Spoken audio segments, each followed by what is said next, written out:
ואלה שמות בני ישראל הבאים המצרימה את יעקב איש וביתו באו.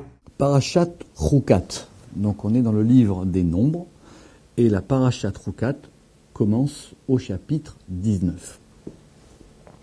Cette Parashat Chukat, elle est généralement nommée la Parashat de la vache rousse. Donc, Vaidaber Adonai el Moshe vel Aaron les morts. Dieu a parlé à Moïse et à Aaron pour leur dire Zot Chukat à Torah. Voici le décret de la Torah. Asher Tziva Adonai les morts, que Dieu a ordonné pour dire Daber el Ben Israël, parle aux enfants d'Israël, Ve'ekru elecha Fara Aduma Temima, qu'ils prennent une vache rousse, Temima, parfaite, Asher En Bamun, dans laquelle il n'y a pas de défaut, Asher Lohala Aleaol, sur laquelle aucun joug n'ait été porté, ou qu'il n'y ait eu aucun joug sur elle. Tatem ota Elazar à Cohen, et vous la donnerez à Elazar le Cohen, le prêtre, Veotzi ota el Michus la Machane, et il la fera sortir à l'extérieur du camp, Veshahat ota lefanav, et on l'égorgera devant lui. Et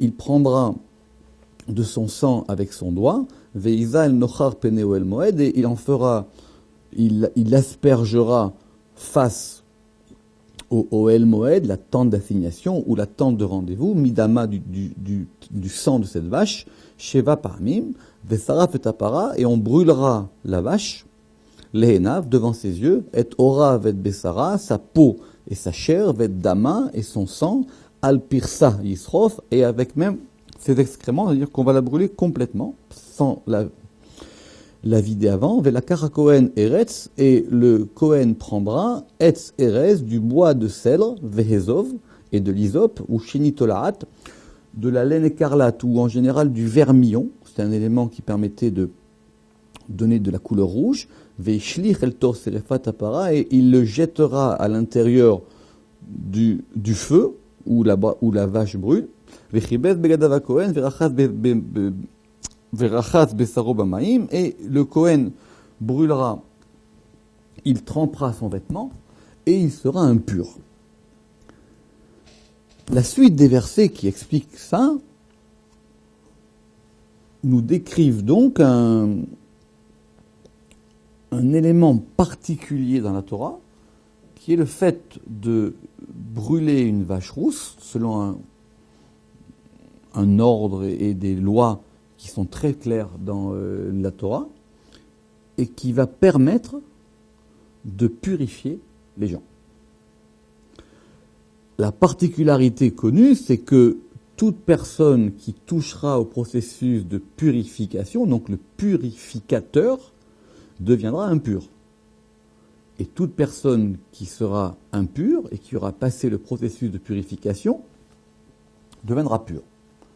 Donc, si dans ma dernière intervention on avait parlé de l'idée de sainteté, maintenant on va aborder cet élément très complexe de la purification. Alors, c'est pas du tout symbolique, c'est réel. Je pense qu'il n'y a pas de symbolisme dans la Torah, et que c'est vrai que chaque fois qu'on aborde avec nos yeux modernes tous les sacrifices et autres éléments, on a un peu des réticences, où on ne comprend pas très bien comment ça fonctionne. L'autre élément à remarquer, c'est qu'il ne s'agit pas d'un sacrifice. Il ne s'agit pas ici d'un sacrifice, parce que le sacrifice qui avait été longuement détaillé dans le livre du Lévitique, ici, ce n'est pas un sacrifice, c'est un principe général, et on gardera les cendres de cette vache dans un endroit du temple, parce que c'est lié au temple, et elle permettra de purifier toutes les personnes impures. Donc on gardait ces cendres dans un endroit, et toute personne impure pouvait effectivement se purifier. Effectivement, la personne qui va prendre les cendres, ces cendres qu'on va effectivement après mélanger avec de l'eau, les eaux lustrales, elle-même deviendra impure et devra elle aussi se purifier.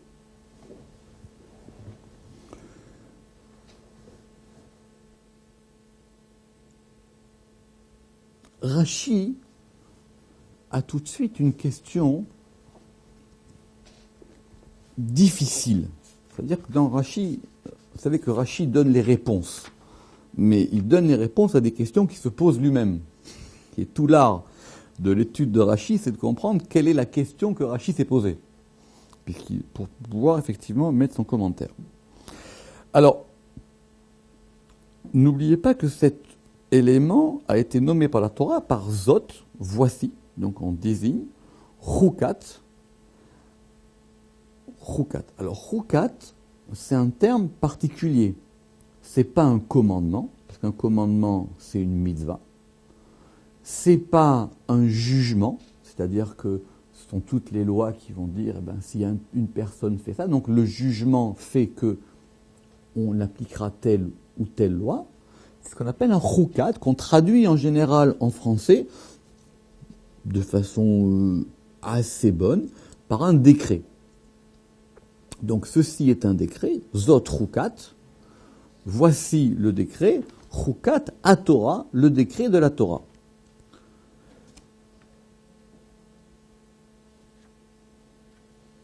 Zot chukat, les décrets, il y en a d'autres dans la Torah. On retrouve ce terme souvent. Zot chukat. Désigner la Torah en disant Zot à Torah, on le trouve aussi. Mais la position des deux termes chukat à Torah, ça ne se trouve qu'ici ou dans d'autres éléments qui ne parlent que de la vache rousse. Donc chukat à Torah ne désigne que la vache rousse.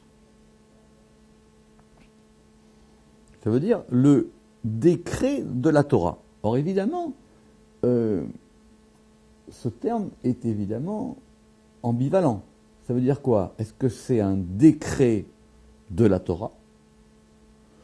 Ou est-ce que c'est le décret même de la Torah? C'est-à-dire c'est le décret qui résume ou qui permet de comprendre le principe de la Torah. Et toutes les interprétations sont possibles. Sans compter que le Zohar, lui, dira, mais il y avait d'autres manières de le formuler. On aurait pu dire Zot Chok à Torah, Zot Chuka à Torah, après on a dit Zot Chukat à Torah, etc., etc. Mais en tout cas, Rashi, lui, dit comme ça. Donc sur ce Chukat à Torah, qui est l'expression qui pose problème, parce que les autres lois, on les détaillera, mais le processus est assez simple. Maïmonide l'a très bien codifié dans le Mishneh Torah, et il décrit effectivement tout, comment ça fonctionnait, comment on prenait cette vache, comment on la choisissait. Évidemment, trouver une vache qui ait toutes ces conditions réunies, à savoir qu'elle soit complètement rousse, et on se posera la question de si elle a un poil qui n'est pas rousse, qui n'ait jamais porté aucun joug, qui n'ait aucun défaut, qui soit parfaite. Donc c'était un peu un animal rare et qui était recherché. Le Talmud ne manque pas d'histoire sur effectivement la recherche qu'on avait de trouver cette vache rousse qui était une vache particulière dont on dit qu'il y en avait peut-être une tous les 10 ou 20 ans, voire plus. Donc, Zot Chukat à Torah. Les fiches à Satan ve'umot haolam monin et Israël. Parce que le Satan, l'accusateur, ve'umot haolam et les nations du monde, monin et Israël, ont calomnié ou se sont moqués d'Israël en disant Ma milva azot. Quel est ce commandement? C'est quoi cette histoire? C'est quoi une vache qu'on brûle, qui purifie et qui rend impur celui qui est pur et qui rend pur celui qui est impur? Le Ramban sur Rashi dit tout de suite, mais on en a d'autres, des processus de purification dans la Torah. Il y avait même déjà des sacrifices de purification dans la Torah. Ce dont on parle ici, bien que Maïmonide, Contra et la Gemara aussi, et la Torah même, quand on regarde dans les termes, cette para adouma, cette vache rousse, comme faisant partie du grand ensemble des sacrifices d'ichatat, c'est-à-dire des sacrifices expiatoires. Très bien. Mais ici, c'est un principe général. Ça veut dire qu'on avait cette vache rousse, on la brûlait, on gardait ses cendres, et ces cendres servaient à purifier tout le monde. À tel point que même après la destruction du deuxième temple, on a gardé ces cendres de vache rousse et elles ont permis de purifier encore des gens quelque temps après. Maïmonide, toujours, compte, d'après la Gemara, que dans toute l'histoire juive, il n'y a eu que 9 vaches rousses. Tesha parot adumot na'asu. Shenitztavu bemitzvazo, achehara va'abayit hashnia, depuis le moment où cela a été ordonné à Moïse, jusqu'à la destruction du second temple, dans toute l'histoire juive, il y a eu 9 vaches rousses. La première, évidemment, celle de la Torah, qui a été ordonnée à Moïse. La deuxième, qui a été faite par Ezra. Et 7 vaches rousses, depuis Ezra, jusqu'à la destruction du second temple. Et Maïmonide rajoute, il y en aura une 10e. Ve'asirit ya'aseh amelech hamashiach. Le Messie fera la 10e vache rousse. Enfin, il la fera. On procédera à la crème, je ne sais pas comment on dit, à la crémation de cette vache rousse, mais Rayigale Amen. Donc, les nations disent, donc, d'après Rachid, les nations disent, mais c'est quoi ce commandement?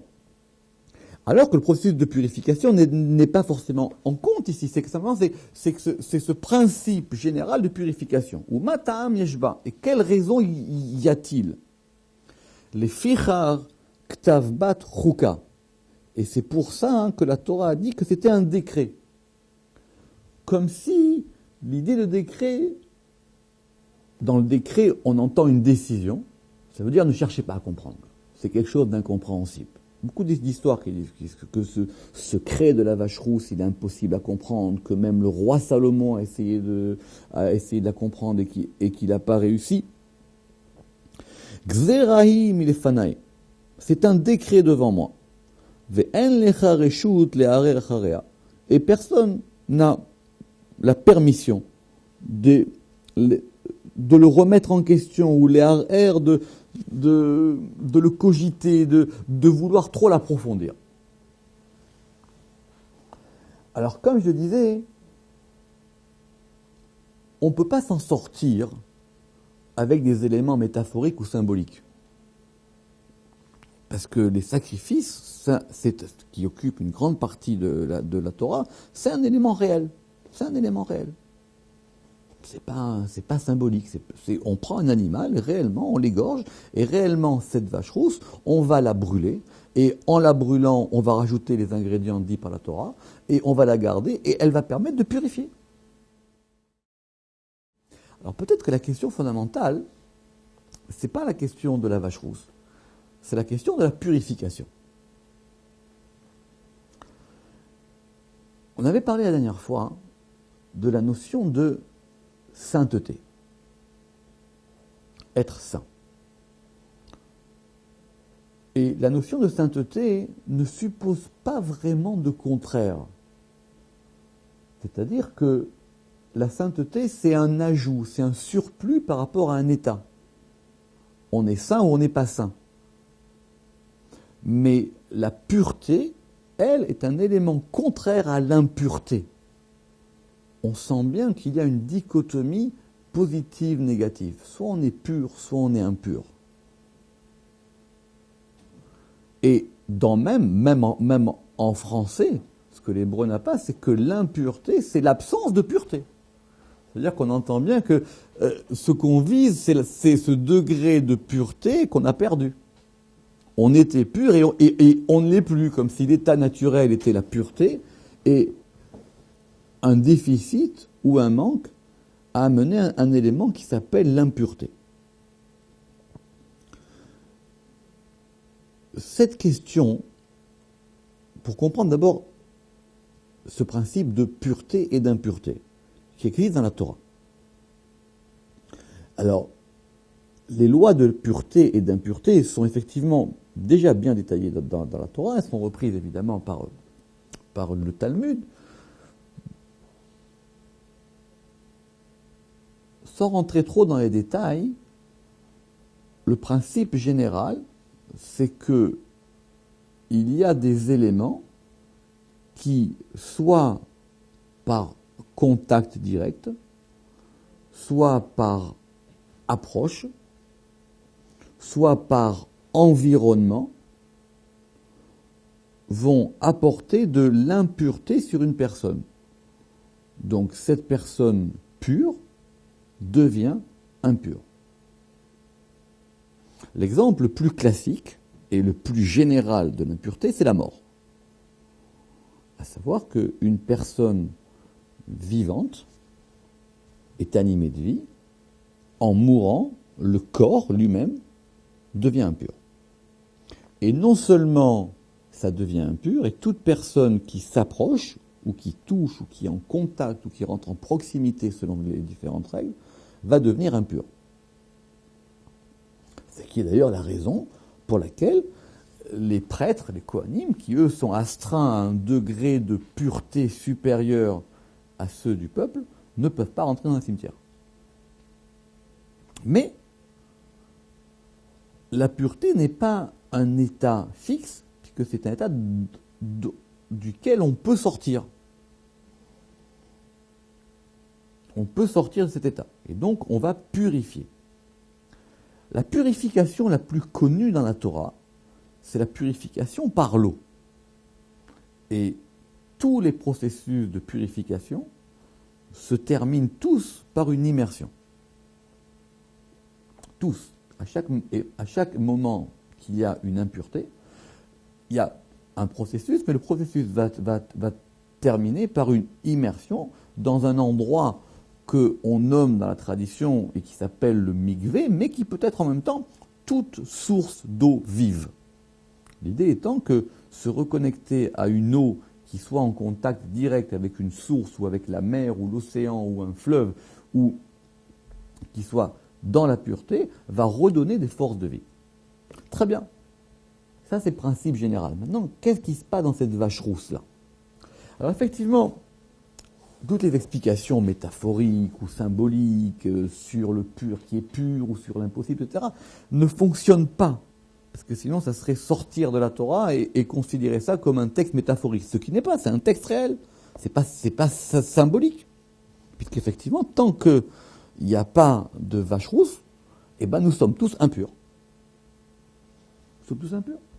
Il reste encore des degrés de pureté et d'impureté, mais la pureté n'est plus accessible en l'absence de cette vache rousse. D'où son importance fondamentale. Le Ramak, qui s'appelle Rabbi Moshe Cordovero, qui est un grand commentateur du Zohar,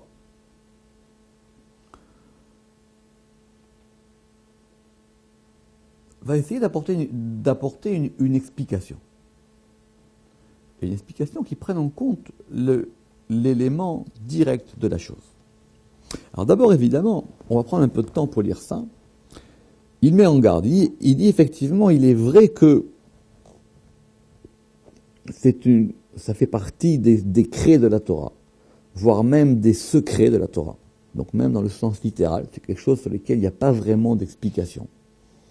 Autant on peut comprendre beaucoup de lois parce qu'elles vont permettre d'établir de la justice, parce qu'elles vont permettre d'être dans des éléments que la raison peut comprendre, autant cette vache rousse, c'est incompréhensible, mais il dit, cela ne nous empêche pas de nous pencher dessus, et d'ailleurs, même si on ne comprend pas, le fait même de vouloir s'efforcer de comprendre ne peut être que bénéfique. Alors il dit qu'il faut comprendre qu'est-ce que c'est que l'impureté. L'impureté, par définition, c'est une chose qui est détachée de sa source. Si on prend l'exemple du mort, c'est un corps qui avait de la vie, ou qui avait une âme, cette âme n'étant plus, le corps étant détaché de son principe vital, devient impur. Il n'est pas impur en soi. Il est impur parce qu'il est détaché de son principe vital. Étant détaché de son principe vital, cette chose-là s'appelle l'impureté. Donc étant entendu que tant que le corps est lié à la racine, qui est son âme, qui est son principe vivant, qui est son principe vital, alors ça s'appelle pur. Donc, une chose impure, c'est un élément qui était pur et qui ne l'est plus. Comme si l'élément premier étant la pureté et l'élément second est l'impureté. Maintenant, pour pouvoir purifier une chose, il faut donc la ramener à sa racine. C'est-à-dire que être impur, c'est être détaché de son principe, c'est être détaché de soi. C'est ça de l'impureté. Alors, l'impureté n'est pas la saleté. Ça n'a rien à voir. Il ne s'agit pas de se laver. Il s'agit de se purifier, c'est-à-dire de se reconnecter à son principe vital, et de façon même claire et non symbolique. Maintenant, ces éléments qui sont détachés de ce principe vitaux, ils existent dans le monde. D'ailleurs, même tout ce qui se passe dans le monde, c'est de vouloir justement ramener les choses à leurs racines. Tout ce qu'on fait, le sens du travail humain, ou si on veut le dire dans les termes de la Torah, le sens du Mishkan ou le sens de la vie, c'est de ramener des éléments vers là où ils devraient être. Maintenant, dans les éléments qui sont détachés de leurs principes vitaux, il y a des éléments qui après vont devenir seconds et qui vont avoir leur vie déjà détachée du principe vital. Autrement dit, c'est simple. Ça veut dire que pour purifier une chose, il faut la ramener à sa racine. Donc une personne est impure, elle va se plonger dans de l'eau vive. Cette eau étant le principe de la vie, ça va la purifier. Mais les éléments qui, eux, sont complètement déconnectés de près ou de loin de la racine, ces éléments-là, on ne peut pas les purifier. Ils sont impurifiables. Ils sont impurifiables. Il dit, par exemple, que c'est connu que dans les animaux dits purs ou impurs, l'exemple du porc, qui s'appelle le chazir, et la Gemara va dire que chazir, ça vient de Milachon chazor, ça veut dire qu'un jour il pourra devenir pur, il redeviendra pur. On va le ramener chazor. Dire que cet élément-là, impur, il peut revenir. Mais tout ne peut pas revenir. Il y a des choses qui sont complètement déconnectées et qu'on peut pas ramener à leur source. Alors la vache rousse, explique le Ramak, explique Cordovero, il dit on prend une vache, évidemment avec tous ces éléments, les règles de la Torah, à savoir qu'elle soit complètement parfaite, qu'elle soit rousse, avec avec ces éléments qu'on va mettre ensemble, etc. Et comment est-ce qu'on va faire cette chose-là? On brûle. On la brûle. Ça veut dire qu'on va complètement la détruire, cette vache. On la détruit et on va garder, et ça va faire des cendres. Maintenant, il dit, dans ces cendres-là, il y a deux éléments. Il y a l'élément qui va permettre de purifier, et l'élément qui, lui, ne pourra jamais devenir pur. Il y a des choses qu'on ne peut pas rattraper. Il y a des choses qui sont des restes. Ces choses-là, on ne peut pas tout ramener à tout. On ne peut pas tout ramener à l'un. Il y a des choses qui sont des résidus. Des résidus inaccessibles, irréductibles, irrattrapables. Pourquoi ? Parce que leur racine, elle, n'est pas une racine de pureté, mais une racine d'impureté. Du pur peut naître l'impur, de l'impur ne peut naître que de l'impur. Et on ne peut pas ramener cette chose-là. C'est-à-dire que tant qu'il y a un élément de connexion, on peut la ramener. Quand c'est beaucoup trop loin, on peut plus ramener cette chose-là. Alors cette vache-là, de rousse, elle comporte en soi les deux aspects de l'impureté. celle qu'on peut ramener à sa racine et qui rend pure, et celle qui est complètement coupée et qu'on ne pourra jamais amener à sa racine, qui elle sera impure. Et donc il dit c'est intrinsèque même à l'idée de purification et de pureté et d'impureté. Alors ces cendres-là, celui qui les prend, il est confronté au degré de l'impureté irréductible, donc il devient lui-même impur, mais elle va permettre en même temps de purifier celui qui était impur. Ce qui n'empêchera pas que celui qui est devenu impur par contact avec la vache rousse pourra lui aussi se purifier. Mais cet élément de pureté-impureté reste toujours ambivalent. Il reste toujours duel. Ça veut dire que ça serait l'idée que, c'est peut-être ça que veut dire Rashi, c'est-à-dire que c'est incompréhensible aux nations.